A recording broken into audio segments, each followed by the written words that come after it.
1 KG আলু, 1 KG মাংস, 1 KG পেঁয়াজ, সব 1 কেজি করে নিয়ে আসতে হবে। হ্যাঁ। আচ্ছা যাও, আমি নিয়ে আসতেছি। এতগুলো বাজার আমি করব বাজার থেকে?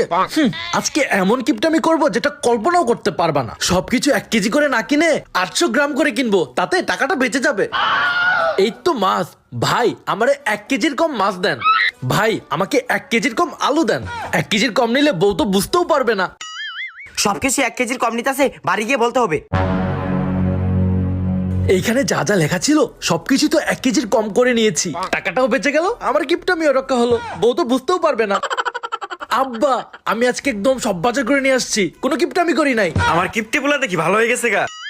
চাচা জানেন আপনার পোলা বাজারে যায় কি করছে? কি করছি? আপনার পোলা যা যা কিনছে সব কমাই কমাই কিনছে।